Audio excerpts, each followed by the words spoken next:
progress. Nicer than the last time we started. All right, we're going to go ahead and get started with the Board of Commissioners meeting for Tuesday, May 7th, 2024. Please note that a copy of the Open Meetings Act is located on the north wall of the legislative chamber alongside an automatic external defibrillator. Right now, since it's Corrections Week nationally, we will have the Douglas County Corrections Honor Guard present the colors. Please stand.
Our thanks to the Douglas County Corrections Honor Guard. And we have a special proclamation later today for National Corrections Week. For now, we will proceed to our Board of Equalization meeting. Roll call. Commissioner Borgeson is absent. Commissioner Boyle, Commissioner Kavanaugh, Commissioner Friend, Commissioner Morgan, Commissioner Rogers, Mr. Chair. Here. First item of business are items A and B. A being the approval of the minutes of the Board of Equalization meeting held Tuesday, April 30th, 2024.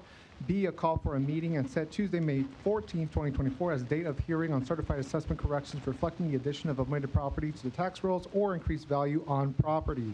Do I have a motion and a second? Motion by Rogers, second by Morgan. Please vote.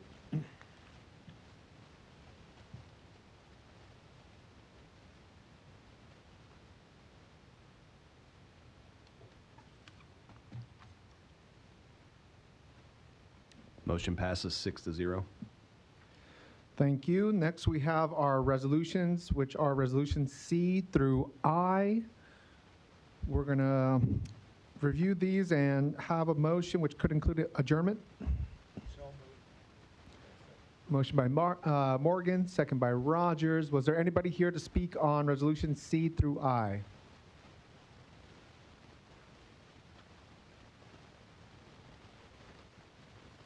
Good morning. Good morning. Larry Storr, 5015 Lafayette Avenue, Omaha, 68132. I noticed trying to go through all of the agenda C attachment items last night. They're not on here, but they are on the website. It's pretty hard for a citizen to wade through all that and try to understand it. So I would like some more discussion today, particularly in view of the fact that there were another a couple of items on there related to Islamic centers. I invited Dr. Mark Christian to join me today.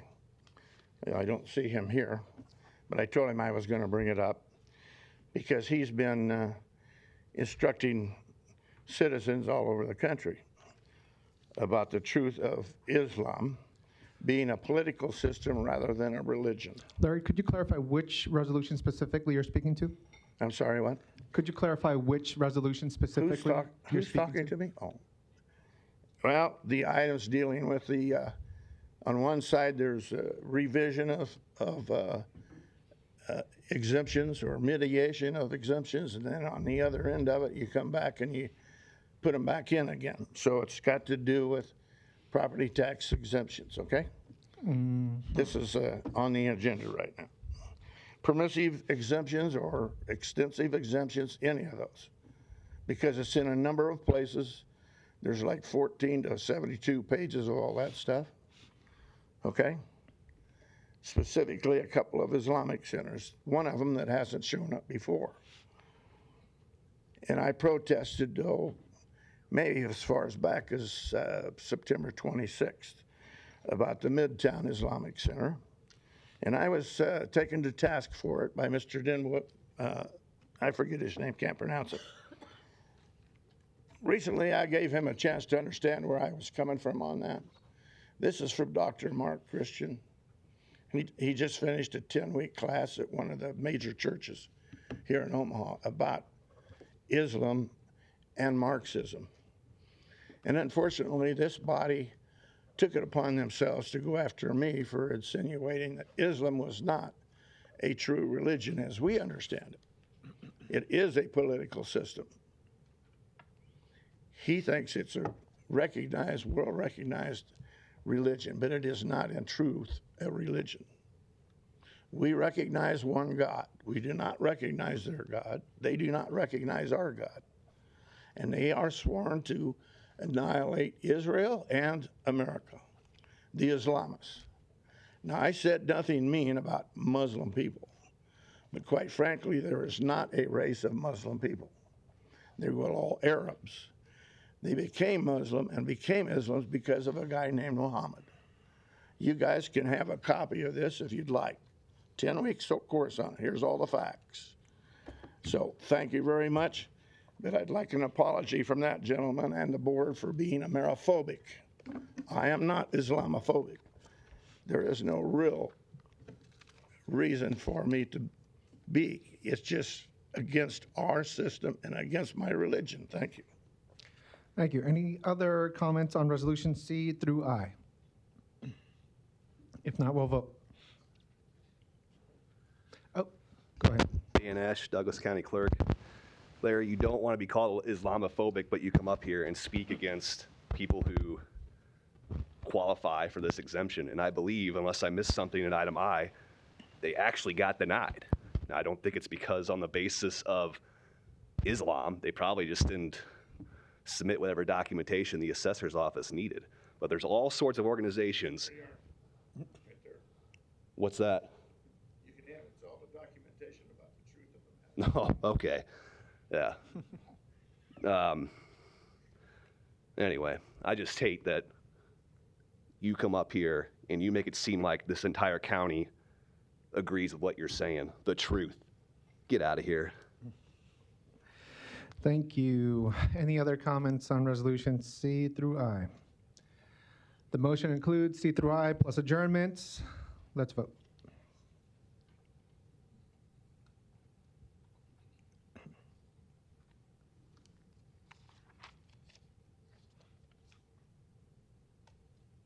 Motion passes 6-0.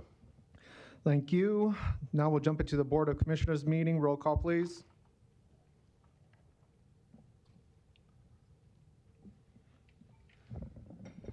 Commissioner Borgeson is absent. Commissioner Boyle, Commissioner Kavanaugh, Commissioner Friend, Commissioner Morgan, Commissioner Rogers, Mr. Chair. Here. First item of business, item 1, A and B. A being the approval of minutes of Board of Commissioners meeting held Tuesday, April 30th, 2024. B, the approval of claims submitted for payment process through Tuesday, May 7th, 2024. Do I have a motion and a second? Motion by Morgan, second by Rogers. Please vote.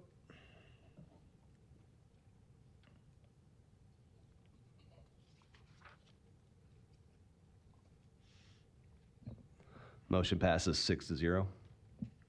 Thank you. Next, we are going to jump into our consent agenda, which are items A through H. Today is Kent here, by the way? No? Okay. Oh, he's over here. Okay. Kent, I'll probably have you say a quick word on C after we get a motion and second for discussion. Second. Motion by Rogers, second by Friend. I'll have Kent speak on C real quick. Is there anything else? Yep, okay. Kent, can you give us just a quick background on C? Good morning, Commissioners. Kent Holm, Environmental Services Director. Item C is the requested waiver. The requested waiver of. Okay. All right. Dueling microphones. That better? All right. Kent Holm, Environmental Services Director. Item C is the proposed resolution for the waiver of building permit fees. That item reflects the intent of the board, my direction to me from the 30 April meeting, and specifically to waive the building permit fees that are related to storm damaged properties. And this would also apply per the communications from both the Mayor of Bennington and the village clerk, village board chair from Waterloo, that they would also like to be included with those waivers.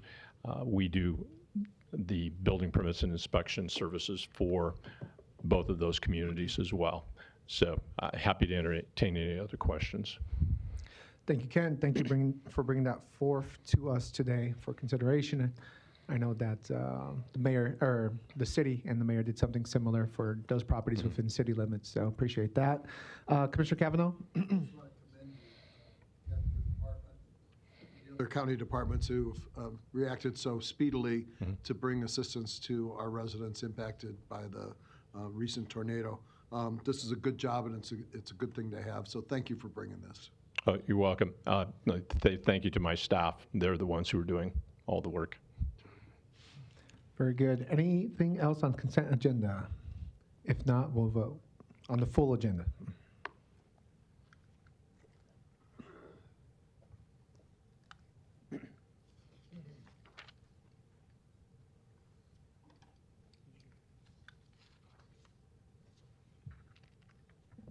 Motion passes 6-0. Thank you. That completes consent agenda. We'll jump into agenda item 3, recognition proclamations. We do have item A, resolution proclaiming May 5th through May 11th as Corrections Week, which, as mentioned previously, is celebrated nationally and definitely here locally as well. I know Director Myers is here. I'll let you say a few words and we'll get to the proclamation. Thank you, Commissioners.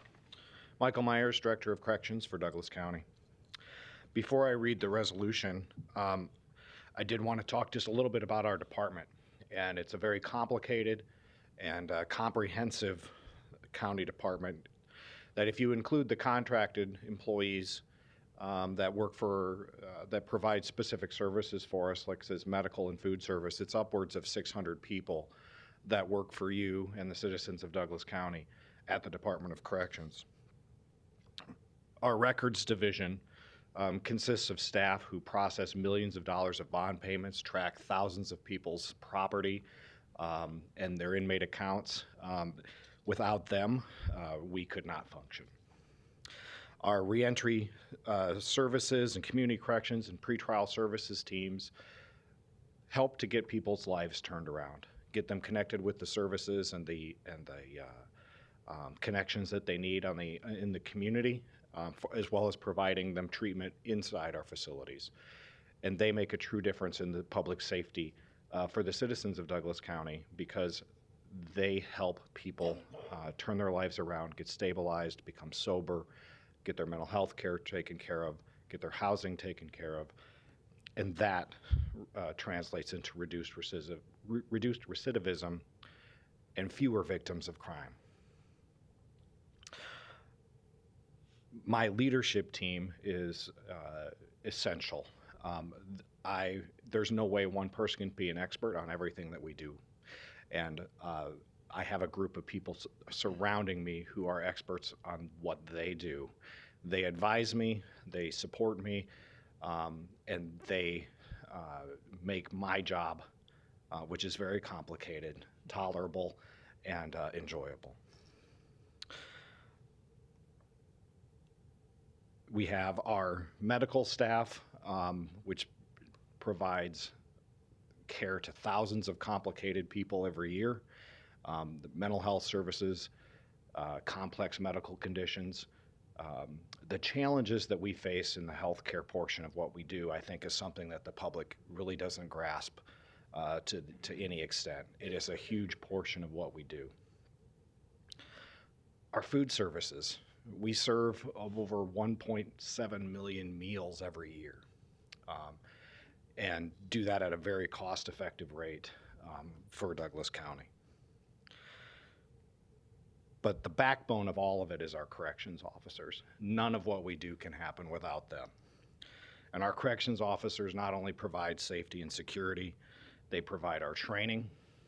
We have a training division that keeps and trains our new staff, as well as sharpens the skills and broadens the skills of our current staff. They keep our facility clean. We have a crisis negotiation team. We have an emergency response team. We have our honor guard. We have a division of investigations and intelligence. Our corrections officers are the foundation of everything that we do at our department. And so while everybody is important, I want to emphasize their importance to what we do. And with that, I will read the resolution. Whereas Douglas County recognizes the exceptional challenges all correctional officers and staff face while conducting their duties on a daily basis, and whereas the officers and staff of the Douglas County Department of Corrections routinely perform acts of heroism and have saved the lives of numerous individuals with little notoriety. Whereas the officers and staff of the Douglas County Department of Corrections continually make our community safer and improve the well-being of all citizens by helping those most in need.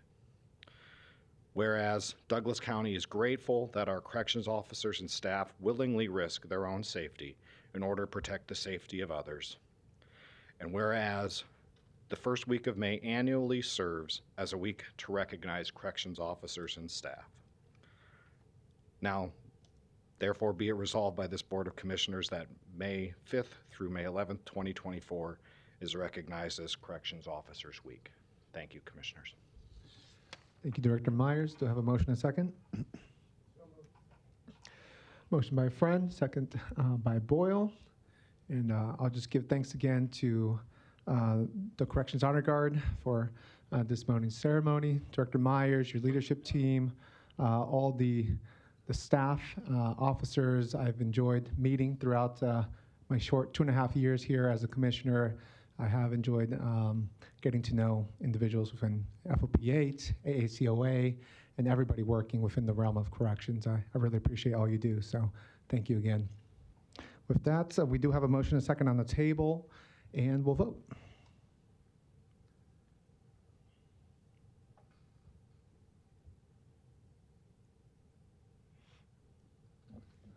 Motion passes 6-0. Thank you. All right, we'll move on to our presentation. We have one today, presentation A, which is concerning the state of security for the Douglas County Sheriff's Office Court Services Bureau, statistics, current and future issues. We have Chief Deputy Wren and perhaps some friends joining him.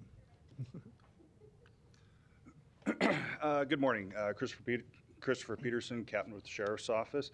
Lieutenant Burkhofer is going to hand out a packet to everybody sitting up there. I'll discuss those as the presentation moves forward. First, I'd like to thank everybody for the opportunity for this presentation to give you a current state of the Court Services Bureau with the Sheriff's Office, and also to explain current and future issues that is on the horizon for us. The Sheriff's Office state mandated to provide court security for all the courts that are inside, that are located in the Hall of Justice and in the City County building.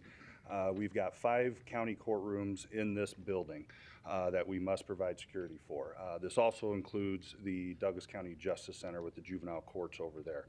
Again, we take a lot of pride in what we do to provide the safety that everybody deserves that comes into these buildings. I'll briefly explain what each responsibility of the units are responsible for.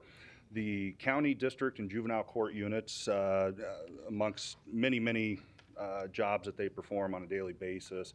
Primary ones: prisoner transportation, escorts to and from courts for in-custody defendants. We serve protection orders in these buildings. We provide security for in-custody hearings and trials, high-profile ones such as murder one, first-degree sexual assault, and so forth. When the time comes, when a sequestered jury is ordered, we also provide 24/7 coverage for the sequestered juries, handle multiple disturbances on a weekly basis, and we investigate threats against courts, elected officials, and other staff. The Public Security Division, the building security officers, they are here 24/7, 365 days a year. They provide interior and exterior patrols of the complex, as well as reviewing security footage all day long. Last year about this time, we opened up our new control room that's located in this building. As you can see, numerous monitors, and currently we have over 400 cameras that the building security officers review every day and watch to determine any security threats or anything similar to that. Our insecurity officers, these are the guys, these are the employees that are everybody's first line of defense, to include the deputies.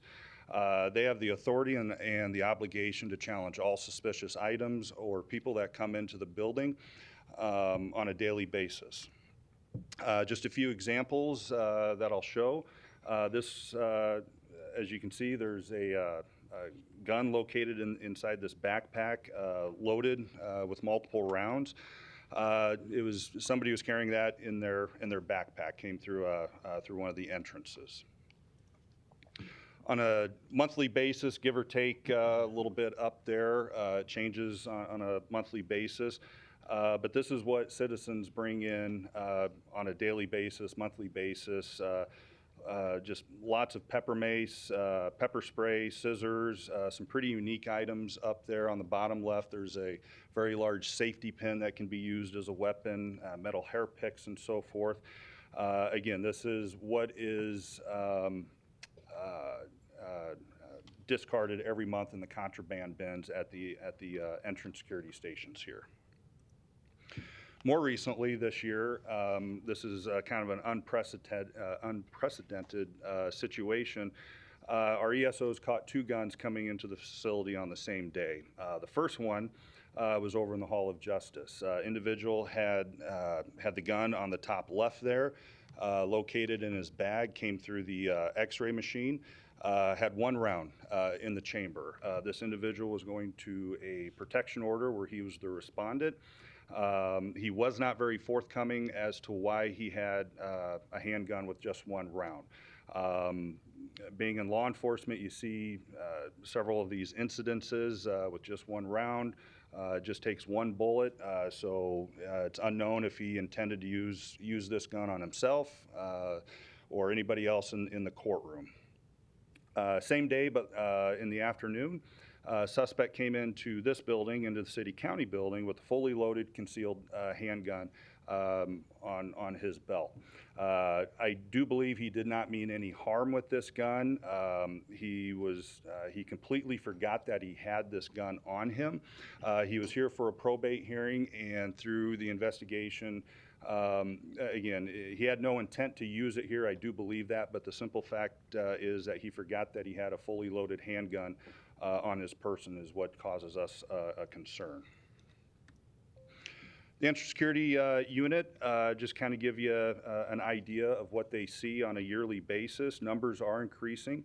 Last year, 2023, they x-rayed over 350,000 pieces of articles, bags, anything that can fit through the x-ray machines. And then number of citizens screened, that number is increasing. Over 356,000 people came into our complex last year that they screened as well.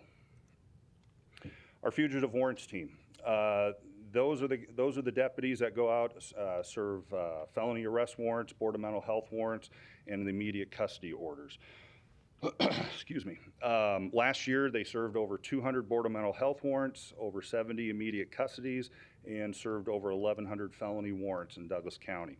I will say these are some of the most professional deputies that we have serving these Board of Mental Health warrants, as well as immediate custodies, just because of the nature. As you can imagine, the emotions that arise when we are coming to take these minor children away from their living conditions, poor living conditions, emotions can run high. The deputies do an excellent job at de-escalating all these situations. Security issues. Historically, the Hall of Justice and the Civic Center is a site for numerous protests throughout the years. In years past, as we all remember, has included peaceful protests that turned volatile and into riotous activity. So we obviously deal with those on not riots, but protests, peaceful demonstrations, typically on a yearly basis. In the middle there, it's just not physical protests that we deal with or physical threats. In the middle there, that is anthrax, biological agent. On occasion, it seems about every other year, sometimes every year, department in the complex someplace will open up a letter from the public, and this white powdery substance will fall out. We follow our protocol to quarantine the area. We call hazmat, shut down the area to limit the exposure, and then we try to get this stuff tested just to ensure, just to find out what it is. But again, that happens on occasion. We take the proper course of action. On the right, Omaha is no stranger to bomb threats. This was a legitimate bomb threat from a few years ago. This individual had the suspect in this case had just left county court. He was given about a $200 fine for, I believe it was traffic. He became upset about it, thought it was unjust, so he went to his car, stopped right outside the freight elevator along the Harney Street where the pedestrian bridge is to the Justice Center, and placed this package there. It was a U.S. Post Office package taped up. No address on it or anything. During proactive patrol by the deputies, they came upon it within minutes. They made the proper notifications. We evacuated the building, shut down the street, requested the bomb squad, and they ultimately disposed of it, and that's the aftermath. What's unique about this situation, the proactive measures that the deputies here took, evacuating the buildings, the investigation, immediately we put a security detail on the judge that was involved, and we started to we conducted surveillance on the suspect. We arrested the suspect within about 2 hours or so. He was actually caught loading up his vehicle. He was getting ready to leave town, probably because he saw this on the breaking news. We also seized several $100,000 worth of cash and drug money, and he had several pounds of illegal narcotics with him that he was attempting to leave town with. Future issues. Within about 18 to 24 months, District Court will be adding 2 additional courtrooms to their courts. National court standards, which I'll explain here in a few minutes, state for every courtroom we should have a minimum of 1 deputy and 2 deputies if we have an in-custody defendant. This will ultimately increase the number of hearings, both civil and criminal, as well as our civil process servers, and it will increase the number of warrants that are issued. Oops. In your packets, it's kind of hard to see unless you got some very good glasses on. This is just a snippet of what our district court unit deals with on a month-to-month basis. This is from the month of February and part of March. We had 17 in-custody trials scheduled for the month of for the month of February this year. Granted, some of those went away through continuances and pleas, but we still had to plan for the worst and hope for the best with these. What we ended up having to do was reassign all of our fugitive warrant deputies to the district courts, to the district court unit to help out with these trials, everyday assignments, and so forth. We also pulled from our special operations group, our CAT team, community action team, and from the road patrol to assist with these trials. One thing to point out with this, at the bottom, you'll see the total number of deputies that were needed on a day-to-day basis just for district court alone. Highest number there is 40 deputies. Currently, we only have about 30 deputies assigned to the courts between the county, district, and the juvenile courts. So there is just absolutely no way with our current staffing, with a lot of days off, annual leave, sick leave, and so forth in service training, that we could not do this by ourselves down here. So we had to reach out to the other bureaus for assistance. Lieutenant Banky and Burkhofer, they did a great job at conducting a comparison study with agencies of our size, maybe a little bit smaller. The main ones up here are the ones that I want to talk about for a minute. Everything that's highlighted in yellow, that is the deputy to judge ratio that most agencies, that these agencies have. As you can tell on the bottom, the Douglas County Sheriff's Office, we are less than 1 deputy per court. What does that actually mean? That means we do not provide a deputy for most civil hearings, most protection order hearings, or similar, unless specifically requested. The same can be said about defendants who are not in custody for criminal hearings. Oftentimes there is a criminal hearing where the suspect, or the defendant rather, is not in custody, and we are not requested to provide security. Again, we are one of the lowest sheriff's offices in the nation to have, comparable wise, to have less than 1 deputy per courtroom. Just some recent security incidences that we've had to deal with. Back in March of this year, one of the juvenile court judges had a threat against him through various emails and phone calls. We completed a threat report on this individual. That was on a Thursday. The next day, a warrant was issued for his arrest for terroristic threats. And I do believe this guy was a convicted felon. The next day, we got a call to about 118th and Military. This individual died from a self-inflicted gunshot wound.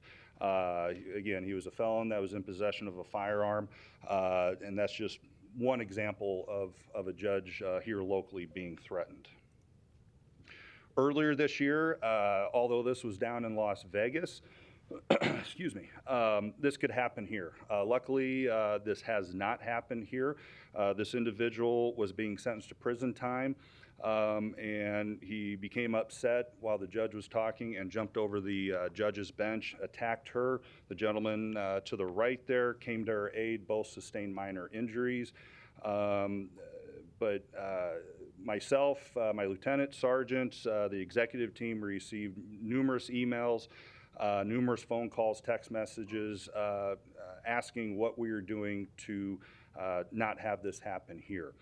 We gave several security advices to them, suggestions rather, to help them out in these situations. One of the main things that we told them, if you feel like the hearing is getting out of hand, just take a recess and call us, and we will send a deputy or two more if needed. So again, although this happened down in Las Vegas, this could easily happen in the courthouse or even in these chambers.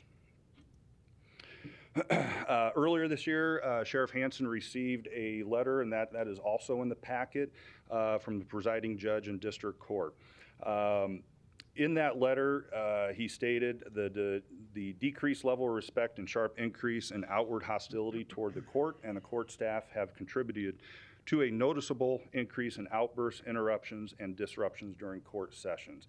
That is absolutely true. We see disturbances every week, just the blatant disrespect from both sides of the parties that are in court.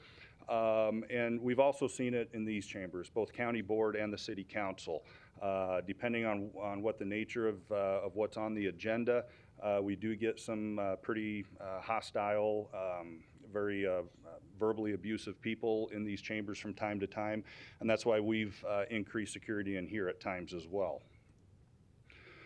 In the same letter that's in your packet, at the present staffing levels of deputies, the district judges are currently being placed in the difficult position of having to make a tough choice to forego requesting a deputy for many domestic and protection order hearings due to limited resources and availability of deputies for each courtroom. In my opinion, that is just very unacceptable. Judges should not feel like they cannot call us because they know we're short-staffed or we have higher profile hearings.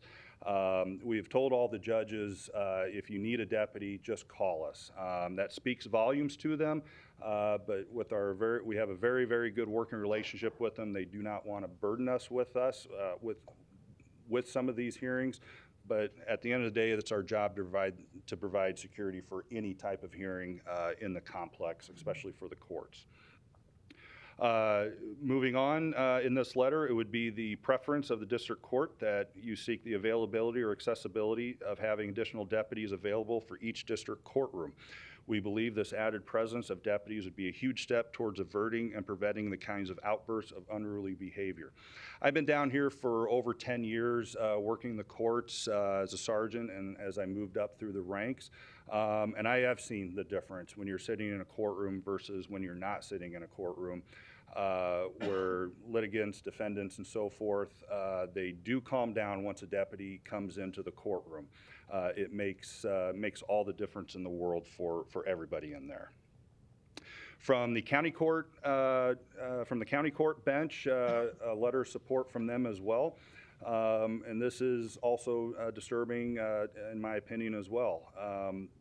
We were told that they understand there's been an increase in courthouse obligations such as protection order hearings, off-the-street arrests, district court jury trials, and other high-profile cases, which puts a strain on staffing. Nevertheless, I would be remiss if I did not request an increase in your agency's authorized strength due to the increased county court workload and lack of security on the civil side. We have 5 courtrooms on this side, 5 county courtrooms that are used for civil hearings and so forth, small claims.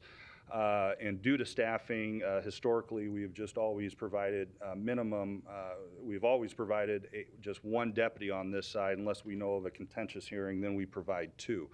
But on a day-to-day basis, we just provide 1 deputy on this side to rove between the 5 courtrooms. 1 is on the north side and the other 4 on the south side, so they literally have to walk back and forth all morning long. Excuse me. The National Center for State Courts Best Practices, I did not provide a copy of that. It is a very large document, so if everybody would like, I can just email one out for everybody's review. But in the court's best practices, it states assign at least 1 court security officer, in our case, a deputy, to be present in the courtroom whenever there's any court proceeding being held in the courtroom. It does not matter if it's criminal or civil. Second deputy or transport officer should be assigned when there is an in-custody defendant. So when we have an in-custody defendant, we should always have 2 in the courtroom regardless.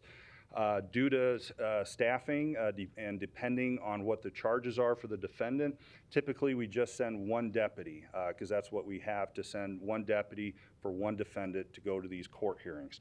Now, if it's a murder 1 suspect, first-degree sexual assault, or if the defendant is a known issue to us, then we always do send 2 deputies with them. But oftentimes we have to wait 20 or 30 minutes before another deputy becomes available. What that does is that slows down the entire day for all the courts. When you've got different attorneys attending the court and they're waiting for us to get there, that means they're going to be late for their next appointment with another court. Our temporary solutions, just one at this point, we are taking a good look at our staffing numbers all across the Sheriff's Office, but something we can do internally within the Court Services Bureau. Come July, we're going to do a reorganization of our divisions here. We will combine the majority of them down here, so they're more at our expense. However, that will hinder some operations. For example, our fugitive warrants will be included with our court assignments. Not every day, but it is very possible that could happen multiple times a day. Like I said earlier, that's going to hinder their efforts to serve felony warrants. But we still have a statutory obligation to serve the Board of Mental Health warrants in immediate custody, so it does still have a ripple effect. In conclusion, we are committed to providing the best security possible with the best tools to include the latest technology at our disposal to protect all who enter our complex. At the end of the day, it just comes down to our staffing numbers and where we should be according to the best practices. For the best practices that we are statutorily obligated. I appreciate everybody's time. If there are any questions, I'd be more than happy to answer them at this time. Great. Thank you, Captain Peterson. We'll jump to Commissioner Friend. Thank you, Mr. Chair. Captain, thanks for the information. Very thorough. This might be a question for Chief Wren, or I'm sure both of you could field it. But Chief, if you wouldn't mind, when we go through this stuff, it clarifies the importance of what's actually happening down here, and the judges and the district court and the county court verify all of that. My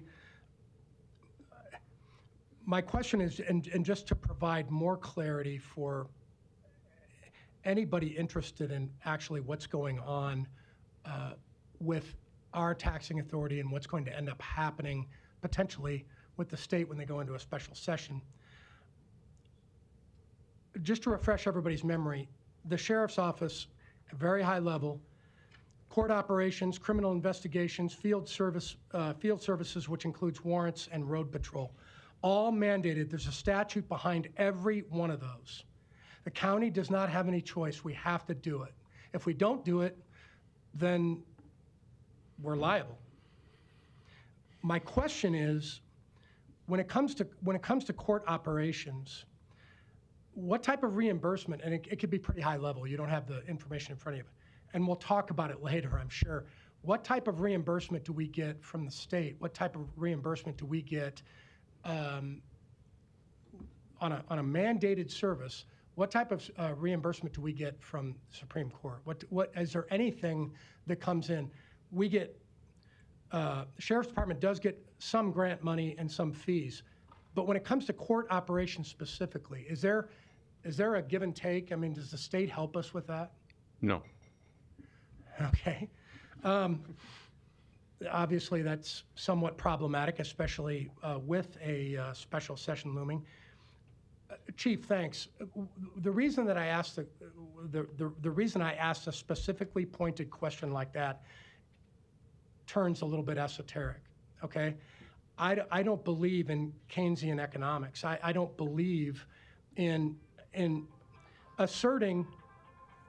Keynesian economics is essentially asserting that because prices are rigid, fluctuations in any component of spending, consumption, investment, or government expenditures could cause output to change. I don't believe in that.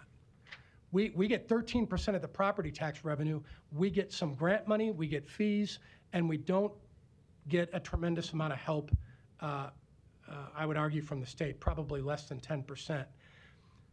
The question then, and it might be, it might not be a question either of us can answer right now. How do we change that? The state operates with Keynesian economics. That's how they do it. They go into a budget cycle and they go, here's what these guys get. Who cares what the statute looks like behind it?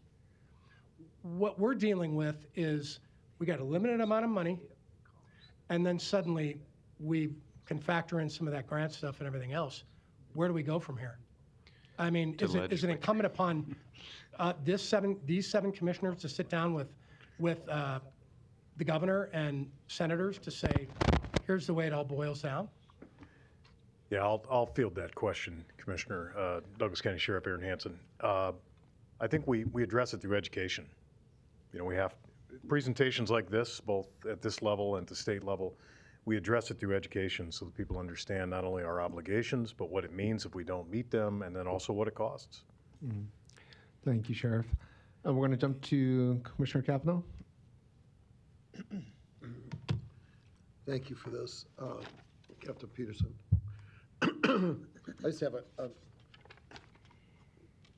few questions, but first I'd like to say I want to thank Douglas County Sheriff's Office for the security that they provide not only to the courts but to this entire governmental campus. We appreciate it. Certainly, as commissioners, we appreciate the brave men and women of Douglas County Sheriff's Office, who every week at our meetings pretty much put their lives on the line to keep us safe. That does not go unnoticed and unappreciated. Thank you very much. Thank you. We have an entire campus here that involves courts and administration, and we are kept safe, as you've indicated here, by the services of the Sheriff's Office. I got a couple of just definitional questions. BSU control room. This is always a bane of my existence when we get to these initials. BSU is, I know it's security unit, but what is B? Yeah, I apologize. Law enforcement loves their acronyms. The building security unit. Building security unit, thank you. Then the officers, they're the BSOs that we commonly refer to. Those are the building security officers. Okay, Yep. and those screens that you indicated here, are they here like on sea level or where are they? Correct. Yep, they're in this building. Okay, Yep. thanks. The 227 Board of Mental Health warrants that you indicated you delivered, is that an annual number, that 227? It varies throughout the years. I can't remember. I don't have the data in front of me as far as any But trends the one that go. you gave us here, is that based on just this last year or something Yeah, like that? 2023. Okay. Correct. Is the sheriff's office compensated for delivering Board of Mental Health warrants specifically? I don't believe so. It's just part It's of just our normal under the duties. Yep. general sheriff's budget? Okay. But that would have to consume significant number of some sheriff's deputies' time, I would think. Oh yeah, just kind of briefly, we used to just go in. Our deputies just go in with the Board of Mental Health. They'd be there for 5 or 10 minutes. They would get in a scuffle with the patient, sometimes family members. Now, through increased training, de-escalation techniques, we could be at a Board of Mental Health at a residence for 2.5 hours. At Yeah, and that can times. be a Yeah. physically dangerous thing to do Correct. sometimes, Yeah. right? Yep. Yeah. The specific solutions that you outlined here are, there's some kind of temporary solutions, but a permanent solution, it seems to me, is what we need to get to at the end of the day here. And it'd be good if we could get from you folks, like, going forward, here's what we need specifically over the next 5 years. I'm very sensitive to this sheriff's deputies available per courtroom, because that's where the rubber meets the road. I've been in those courtrooms. I've had trials in those courtrooms.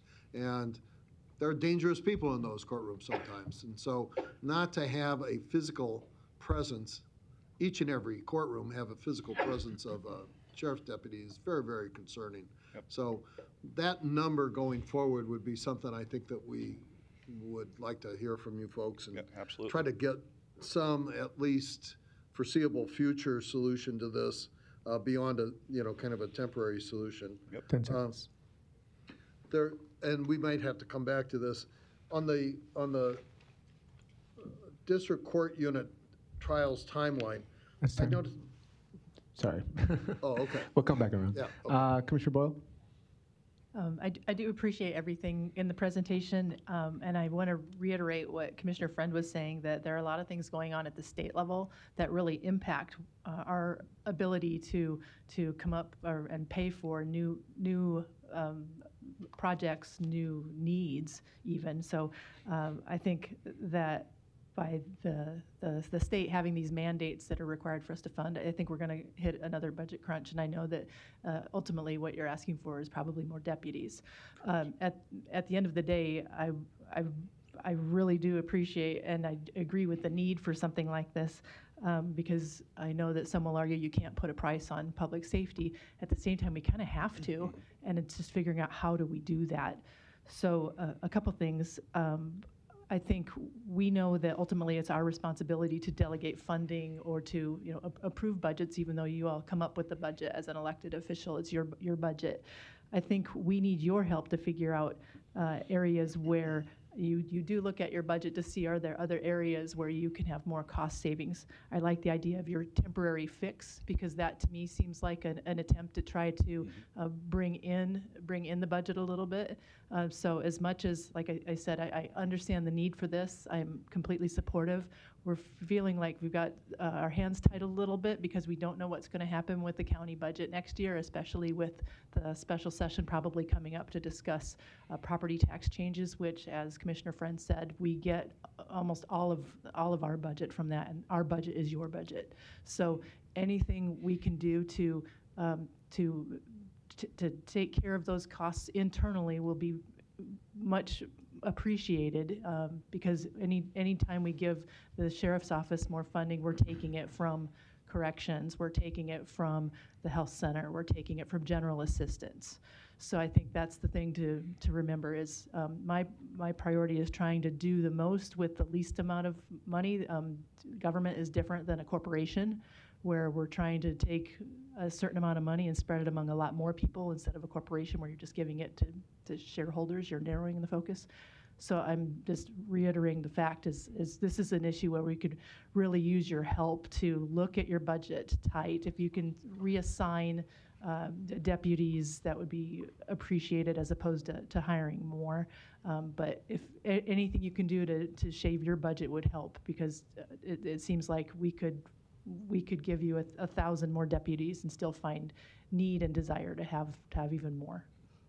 Yep. Thanks. Thank you. And I can briefly just address that. We'll certainly go into that in far more detail in our budget presentation here in the next couple weeks. But yeah, it's always our intention and goal to start with things such as reorganization. Where can we repurpose, move money, stop doing certain functions? A short preview is we've reallocated a couple grants from one person to another person based on a need level. It's one of the things we're looking at successfully changing our crime lab fees for the outer agencies to kind of raise some revenue in that way. Just small things that we're trying to do. I'll have a number of them for you here when we do our budget presentation. Great. If you would make that a priority, that would be appreciated by this board. Yes. Okay, thank you. Thank you. We'll jump back to Commissioner Cavanaugh. Thank you. Picking up on this district court unit trials timeline, just from an informational point of view, it's good to know the actual number of folks in the district court unit from time to time, but the range seems to be from 16 to 40 during this period of time. I think you indicated that's because of the actual onset of trials existing in the district court courtrooms. Is that right? Yeah, basically, yeah. We get a list of the upcoming trials for the year, and then some are added throughout the year. But when we see something like that, that we have to plan for, we have to allot so many deputies per trial. And so that's, I don't know if I'm answering your question or not. Yeah, but I mean, I'm just, kudos to you for covering those trials. That means that a deputy was there or potentially there for each and one of those trials. Correct. In the courtroom. That's a huge range. And so my question is, does the sheriff's office have that flexibility to reassign people? I mean, that's from 16 to 40. That's a lot of officers over and above the minimum of 16. Yeah, we do have that opportunity, but not on a continual basis. What you see there, we haven't had to do anything like that in probably a good year and a half. After COVID, we planned for 6 months where the courts are trying to get back on track with so many delays during COVID. But what we're seeing is that is becoming kind of the norm. Not to that extent, but it's very possible that we get back up to Maybe those the numbers. sheriff would like to. Yeah. It's like squeezing that balloon, when you need to fill the vacuum that arises out of the need for additional court security deputies, something else has to give, whether it's road patrol, which we're running razor's edge on road patrol staffing as it is, warrants. So as we had to flex in the warrants deputies, that meant that those warrants didn't stop. They continued to pile up back at the office, and then once those warrant deputies got back in normal routine, they not only had to address the caseload that they already had, they had more warrants stacked on top of the warrants they already had. And so same thing with with Community Action Team or the Special Operations Group. Something has to go without in order to meet that vacuum. Right. It's a math issue. Well, I think this is a very persuasive presentation relative to the necessity of having security on our governmental center here. Not a day or certainly a week goes by without mass shootings in our country, and those occur all over the place, from schools to government centers to shopping centers. And so you don't have to be, a prophet to say this could happen here tomorrow. And having this level of security is an absolute necessity, and not having one officer per operating courtroom during these periods is just asking for something bad to happen. Well, the other challenge is when you do flex in people into a job that they don't normally do, you're asking them to immediately retool their mindset. They come equipped and trained to do the job that they do every day. And that may not be courtroom security. That may be warrant service. And they're really good at that. But then asking them to shift gears within a day or less in order to fill that gap, it's kind of like when we had to shift the opposite direction when we were so lucky on the tornado day to be able to have a court holiday where we could shift courtroom deputies, court security deputies out to tornado impacted areas. And so we asked these deputies, who normally their day-to-day existence is here, we asked them to shift their mindset and their professionalism to exterior. So it doesn't come without a cost in real time as well. It's time. Thank you, Sheriff. Thank you, Commissioner Kavanaugh, and everyone else who presented today. Was there anything else today? You want a third round? This one's a 2-minute round, Milford. Wind up because we're coming into the budget season. It'll be good to so that we can actually address this as much as we can in this upcoming fiscal year's budget. Picking up on some of my colleagues' concerns, we're constrained by what the legislature does, but you got to do what you can with what you got from where you are. And so we have resources now, we have budget coming up now, and if we can make a adjustment there. The other thing is we have to be sensitive not to do wasteful things. And I have to be frank, the county has done wasteful things in the recent past, including tens of millions of dollars spent on a kids' jail that sits empty across the street, and potential for millions of dollars going forward and a potential unmandated expansion of our jail that's proposed and going forward. These things are things that this board has desired to do, and they have wasted a lot of money on things that were not mandated to do by the state legislature. Protecting the courts and the government center is something we are mandated to do. You're the first line of defense for that, and so I'm dedicated to providing what you need as professional public safety officials to do your job, to keep people safe in our community. I think that's one of the essential functions of our government, and so thanks for this information, and we will try to curb the waste that has been going on so that we can provide the essential mandated statutory services that are so essential to the safety of our public. 20 seconds. Thanks for this. Oh, thank you, Commissioner Kavanaugh. Commissioner Morgan? I wanted to be certain that if Lori Persh had any questions, our finance director, that she could mention those. She may not have anything, but I just wanted to at least allow her to have that opportunity and to thank you for what you're doing. And there isn't anything as important as public safety. And when you have 41 judges and 31 deputies, that number needs to be in closer balance, without question, in today's world. So I think you're working on that. We'll probably be having some meetings and discussing some of these needs. And Commissioner Boyle said it well. We have so much money, and we are seeing what I said a year ago here, that we're seeing commercial real estate, office buildings especially, selling for a lot less than the value. And I used the one at 10810 Farnham that sold for, was bought for $12 million in '06, recently sold in the last 12 months for $4 million. It's still valued, it was a few weeks ago at 7.7 million. Well, when you buy a property from arm's length transaction at 4 million, that's the market value of that property. And it was a public auction, and that was all that was bid for it, and the owner sold it. So we are seeing that happen in our community right now in a lot of areas. So our funds are going to be limited, but this is, for me anyway, a priority. And the judge's safety and the people's safety coming to this building and what you showed us is very important. And I appreciate very much your presentation. And I've said it behind your back often, Sheriff and deputies, the good job you do and how you respond to the citizens of this community. And I've had them, contact me and tell what good service you're providing immediately. So we'll do our best to work together to make sure that we do the best we can on your funding and look at that carefully. And I thank you.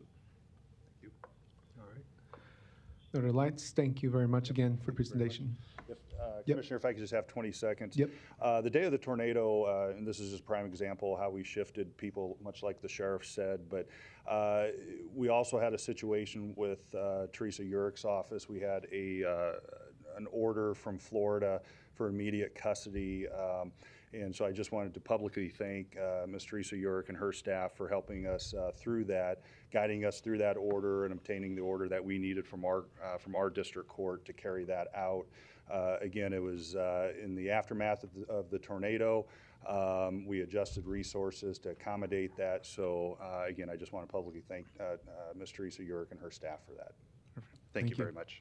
Thanks. All right, before we go into our, yeah, go ahead.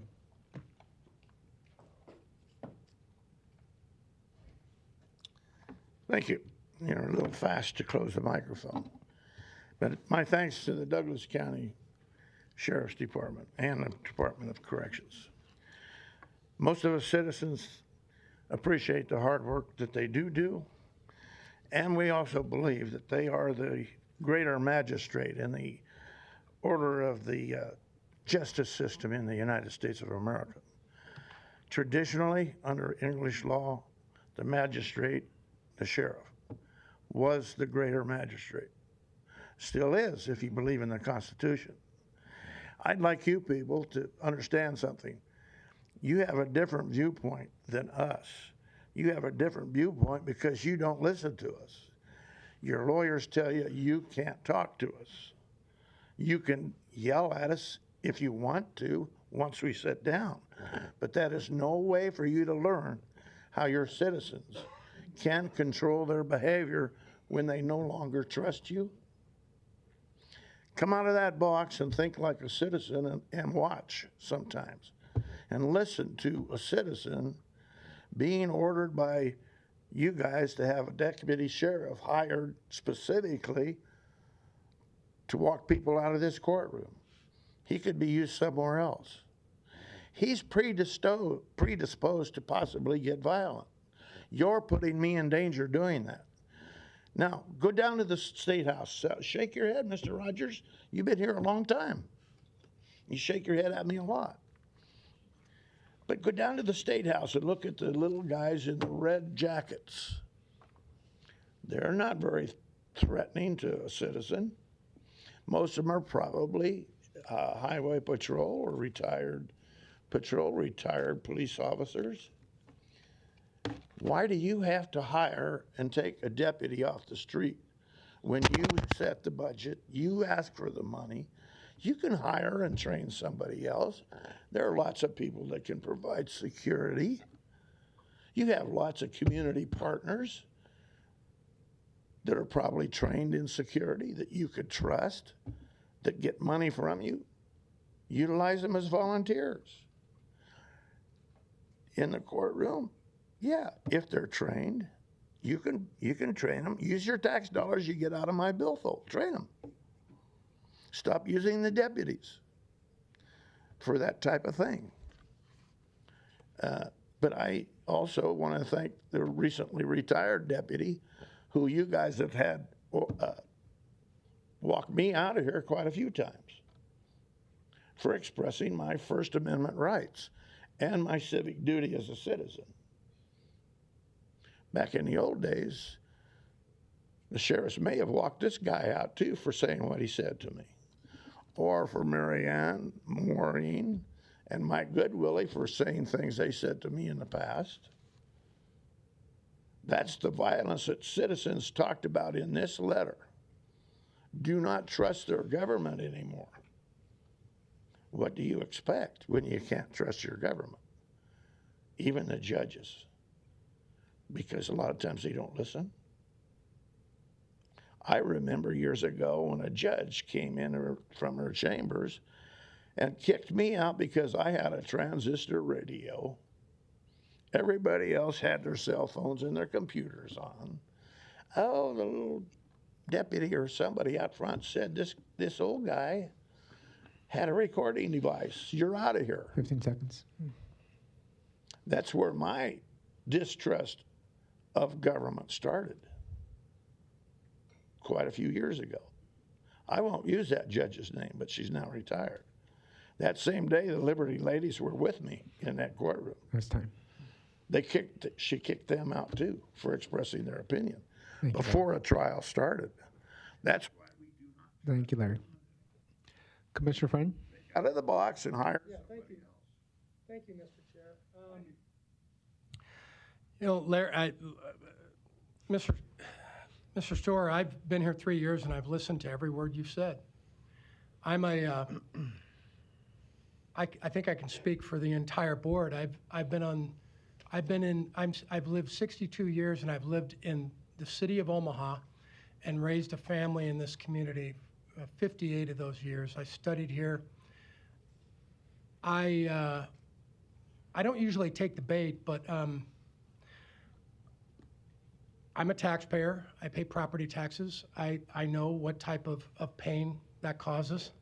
I pay sales tax. I pay income tax. I have for about 50 of those 62 years. The interesting part about all this is that you're more than welcome. We changed the rules and we still hear you. You still have a voice. And now I'm actually responding to it, which I think is a positive. But I think it's important that when that dialogue occurs with anyone that comes up here, speaks to us, I hear it. I'm not a bureaucrat. I don't sit behind a desk and lay out things and hope the proletariat follows. We manage a budget. We manage a budget based on state statutory authority. And like the rest of my colleagues, we've been citizens just like you for a great period of time. Just like anybody that comes up to this microphone, we hear it. We hear it loud and clear. So I don't know. It's a Tuesday. It feels like Monday. I just had to get that off my chest. The bottom line is I feel like you want there to be a disconnect. People sometimes want there to be a disconnect. I can tell you, as long as I'm drawing breath, that disconnect will not exist, at least not with me. And I think I can speak for, if not the majority of this board, for all the board. Thank you, Mr. Chair. Thank you. All right, so we will conclude the presentation. And before we jump into our public hearing on the agenda, a quick side note. I did get a word that somebody from, that was a part of a resolution from the Board of Equalization wanted to speak on their application. We did adjourn Board of Equalization already, but we'll grab your name and address, and then I'll consult with all our legal counsel and other staff to see if there's a proper way to bring that back. We always start with Board of Equalization at the beginning. Today we even had a presentation of colors that took about 3 minutes or so, and then we got into Board of Equalization. So I think you might have missed that part because I did ask twice if anybody was here to speak on resolutions, but out of courtesy, we'll take your name and address, and then I'll consult with our staff to see what we can do. So go ahead and state your name and address, but we're not going to actually talk about the topic. Okay. Well, hi, my name is Krishna Indigo Harris. It's 821 South 23rd Street. Okay. Did you catch the name, Mr. Clerk? One more time. It's Krishna Indigo Harris.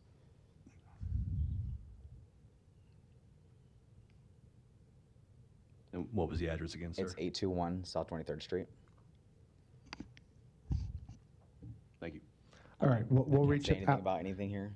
We adjourned Board of Equalization already. Well, I guess so. My topic, I mean, my whole situation and where we're at with that Yeah. has everything to do with what was spoken in this room today. That's Okay. The justice system, like the governmental system. and That's fine, also but we the can't get into it, incarceration though. I'm system. sorry, Okay. because we I get actually it. adjourned Board of Equalization already. And I did ask twice if anybody was here to speak on any of the resolutions during Board of Equalization, but out of courtesy, I'm going to consult with staff to see if we can bring yours back around That'd be next great, week. yeah. If there's any proper/legal way to do that. Okay. Even though the board did vote on that resolution already, but I will ask. Okay, so And my we'll- resolution has a lot to do with where the taxpayer dollars are going. Understood, inside but you and weren't outside. here during that part, but I'm going to consult and we'll reach out to you to see what the options are. Okay, Okay, thank you very much. thank you. All right, we're going to go into items 5, public hearing.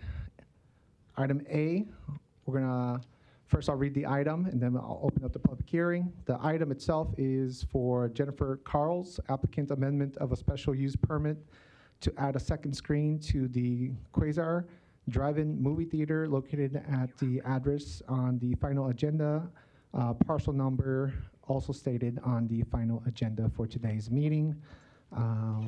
Some comments? Laura?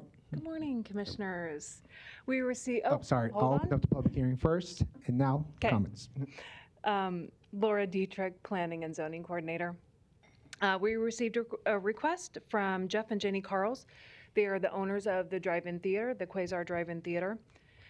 They want to amend their special use permit to allow a second screen per their original special use permit that was approved in 2018. If a second screen was requested, an amendment to that special use is required following the procedures for a new special use permit request. The Planning Commission heard this request at their April 17th meeting and recommended approval, keeping the conditions of the original 2018 approved special use permit in place. I'm happy to answer any questions you might have. Perfect, thank you. We'll jump to Commissioner Friend. Thank you, Mr. Chair. And Laura, thanks for the information. Just for board members' understanding, I was at this public hearing, and there were some questions asked. It was mostly folks in support. It's a very functional and surprisingly popular venue. I didn't think people went to drive-ins anymore, but I'm learning more and more about it. So Laura did a really good job. Staff did a good job. Thank you, Kent, for, there were probably 10, 12 people in the room if board members are interested, and very positive input. And I think now it's just practically hammering out the details. If I left anything out, Laura, let me know. It was a good productive meeting. Thank you, Mr. Chair. Thank you, Commissioner Cavanaugh. Correct. Yes, it is. I love drive-ins. I was taking our kids to a drive-in a few years ago, and we said, we're going to drive-in tonight. And they said, that's great. What's a drive-in? And I'm glad to see that there's a new drive-in with all the new bells and whistles that new drive-in technology has. Just a question about the second screen. Is this like a back-to-back screen, so there'll be one screen on one side and one on the other? Do you know? If you know. Hold, please. Let me pull this up for you. And I believe the Carls are here too. I'm sorry, could you? Oh, am I? Yeah, I yeah. don't want to yell at you. I am. Okay. Here's the site plan as they submitted it, but I also believe that the Carls may be here and they can answer some questions too, but I'm happy to answer this. My understanding is the second screen is going to be kind of up there where I have my cursor. And they're not going to be back to back. The original first screen is right here in the south west corner or northwest corner, I apologize. of 300th and Highway 36. And then the new screen will go in the opposite corner, so they won't be facing each other. It is not double-sided. Okay, so the clerk has just given us, some more graphics like you have up there. So there would be like one down here and one over here. Is that more like it? Mhm. Okay. And is there one, it looks like one big one and one smaller one? Is that? There is one bigger one that car field holds. Correct me if I'm wrong. I believe it's 460 cars is the first car field. The second screen will hold about 96 cars, so it is a smaller screen. The Carls did a really great presentation at our hearing, at our public hearing, and they just explained how the process works with the movie business and the need for that second screen. Okay. Very cool. All right, thank you. You're welcome. All right, I think that is all the lights. Any public commentary during this public hearing? If not, go ahead. You can. The Carls are here, and Oh, okay, great.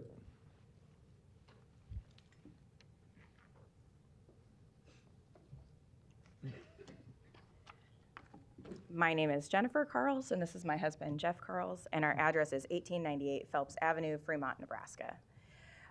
So yes, we're here for any questions, and I did want to explain, like I explained at the meeting, just maybe the need a little bit for the second screen. So in the movie business, we often get contracts for 2 to 3 weeks, minimum 2 weeks. So a movie, we must hold a movie for 2 weeks.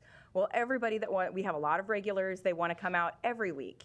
And so we need a smaller screen to put that movie that maybe isn't going to do so well on the second week onto another screen, or have an option, one's family, one's date night.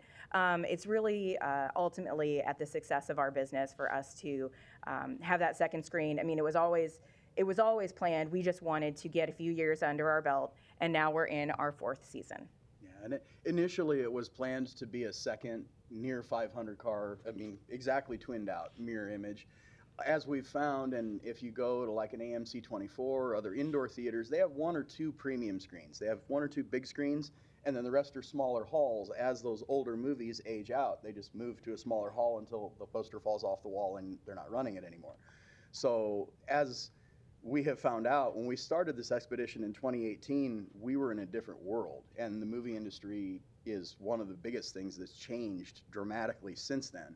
So our need is not to have another massive 85-foot screen with a 500-car capacity that we thought we would for a second screen. We need smaller venues to right-size that movie. So 100 cars for a movie isn't a bad night, but it looks pretty pathetic on a 500-car field. It's like your favorite garage band playing the CHI Center. So we want to right-size those a little bit and kind of take some cues from other venue owners and friends that have done that with things like Steelhouse and the Reverb. And, I've watched those guys take, what they started at Sokol and find the right size for each one of those acts. And that's kind of the natural progression for us, is to do that. And to answer your question, Commissioner Kavanaugh, about a double face, we have more space to be able to actually accommodate a second face on the new screen structure. So in economy of design, that superstructure would be able to be faced on a second side to add probably another 96 cars, or probably less than that, because that would be more for, we offer rentals, but we only do that on a Wednesday or Sunday basis right now, because you've got a movie on the screen for the weekend. So again, in looking at the changing landscape for the movie business, this is kind of the best way for us to be able to move forward and actually maybe someday draw a salary out of this place, and have it become more than just kind of the community service that it feels like right now. So, Commissioner Kavanaugh? Just real quick. So when you do these things, the big screen one is a bit of an amphitheater. It slopes up a bit from front to back, from the screen to the back row. And then the snack shack is up there at the top. Does this new screen slope down at the other side? It's it's not really much of a slope there. It's really sort of mounted up in the center where the snack bar is, and then everything kind of drains and runs down toward the screens. So essentially this screen height, so our current screen to the very top of the screen structure is 55 feet. The new structure being smaller, is planned at 50 feet wide with a maximum top at about 36 feet, I believe is where we were calculated at. Okay. Well, I've got to tell you, with the Kavanaugh kids, this is a big hit. They've learned drive-ins someplace else, but now they're delighted to have one in our community. And so I hope you've had great success, and we wish you the best for the future. Yeah, just keep trying to trying. grow. Just keep trying. Stacking more bricks every year and try to add a little to it. That's great. That's our That's goal. great. Thanks a lot. Thank you. All right, thank you for being here. Thank you. Is there any other comments on this matter? If not, I'll close the public hearing. What is the will of the board? Move for approval. Motion by Morgan, second by Kavanaugh. Please vote.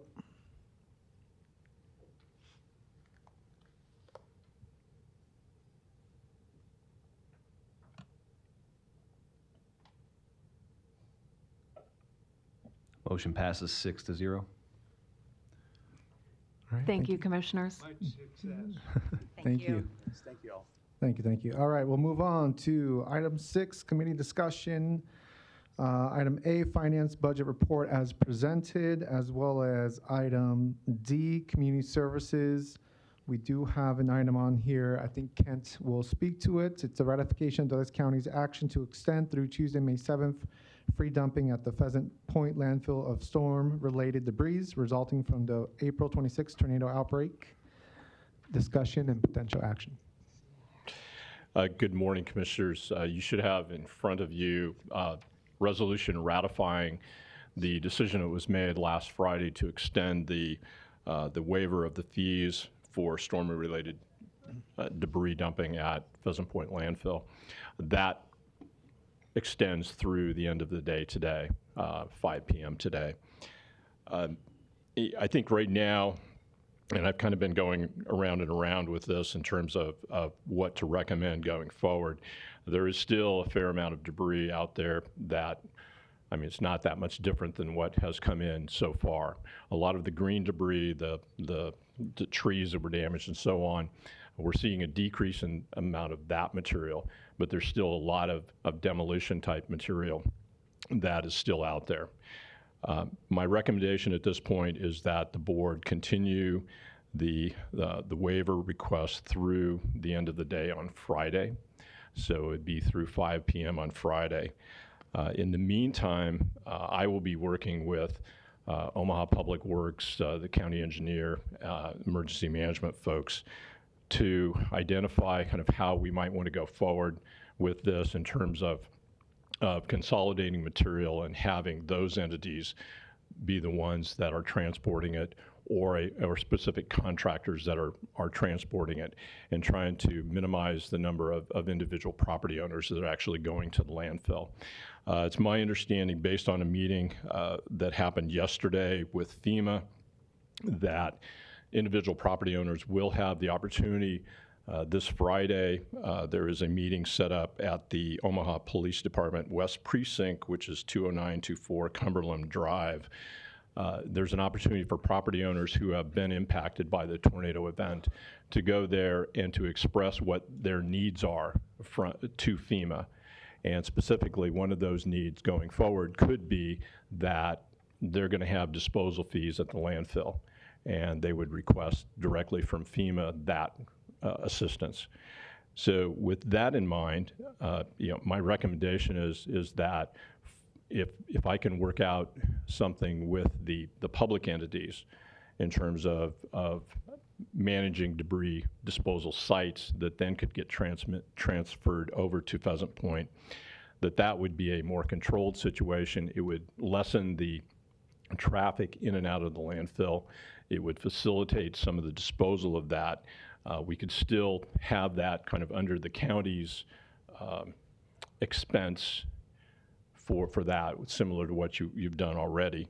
But it'd just be a more controlled situation. It's a little easier for us to track, and it creates a few less logistics issues at the landfill. So that's kind of where I'm at right now. Happy to entertain any questions you have. Thank you, Kent. We'll jump to Commissioner Friend. Thank you, Mr. Chair.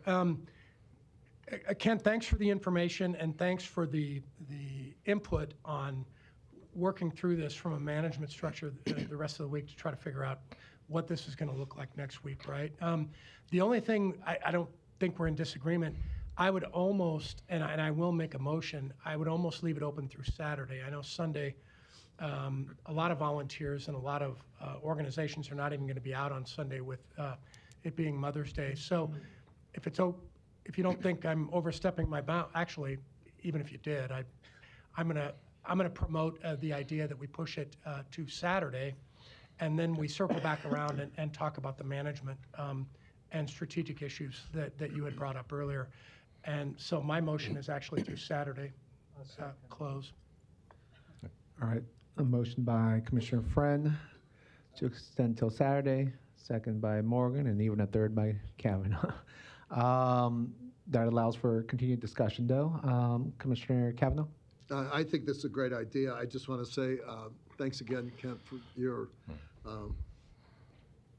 rapid response to the tornado response. I also want to commend my colleague, Commissioner Friend, who reached out less than 24 hours after the tornado, which kind of devastated big parts of his district, on exactly this point, because people were, trying to clean up their property. And so I want to give him kudos, 2 thumbs up for rapid response on the part of his constituents in his district. Thanks. Good idea. Perfect, thank you. And just to clarify, the motion was to both approve the resolution before us, which was to extend, but also the added amendment to extend through Saturday. So, motion or second? Good with that? Okay. Any further discussion on this matter?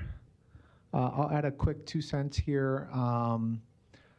Obviously, we do this because we see the need of continued debris that's out there. We want to, of course, help the citizens that are recovering and rebuilding and going through this natural disaster and tragedy that struck them. At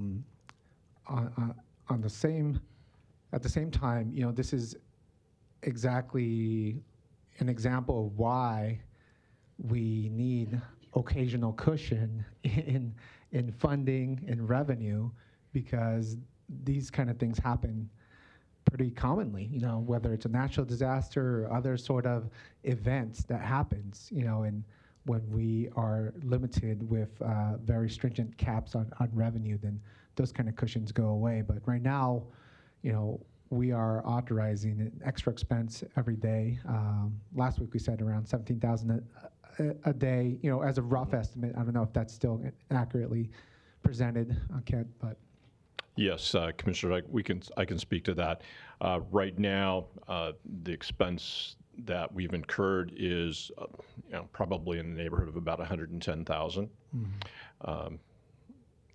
Again, I guess I'm going to recommend that I come back here next Tuesday and just give you an update on kind of where we're at on that.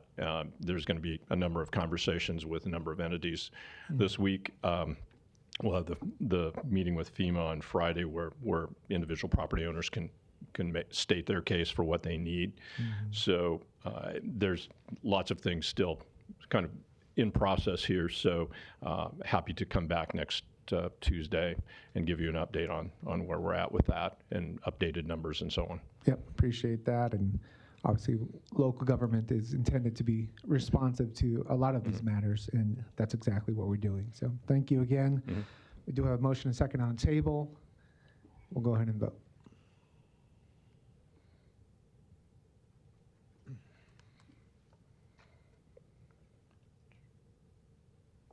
Motion passes 6-0. Thank you. Thank you. All right, that completes Community Services Committee. We have Human Resources Weekly Personnel Report as presented. Before we jump into a motion for executive session, which we do have a need for, I have a request for a very brief point of personal privilege from Commissioner Morgan. I don't know how many of you might have seen Channel 7 with Brian Cruz on the Election Commissioner's Office. I just want to commend Brian Cruz, his team, and all the people working there, because they got a busy time right now, for the good job that's being done at that facility. And I want to thank him. I think he is probably the second best election commissioner we've ever had. The first would be definitely Mike Boyle, but he is a close second. So I just wanted to thank him again and all the staff for what they do. Thank you, Roger. Thank you, Commissioner Morgan. We do have a need for executive session for the purpose of legal advice. Do I have a motion and a second? So moved. Motion by Morgan, second by Friend. Please vote.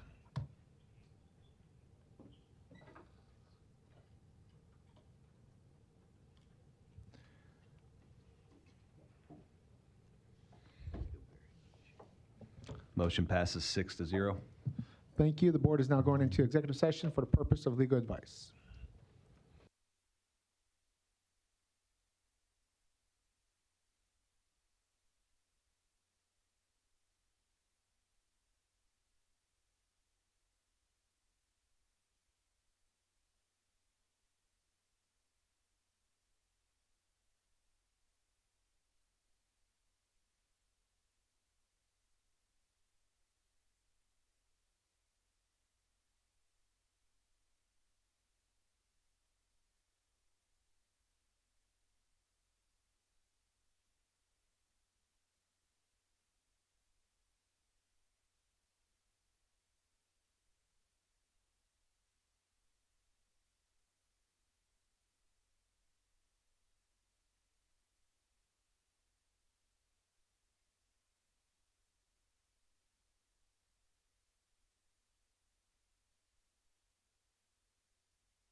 Motion by Commissioner Morgan, second by Commissioner Kavanaugh to reconvene and adjourn.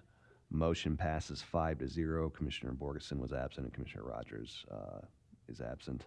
We are adjourned at 11:27 a.m.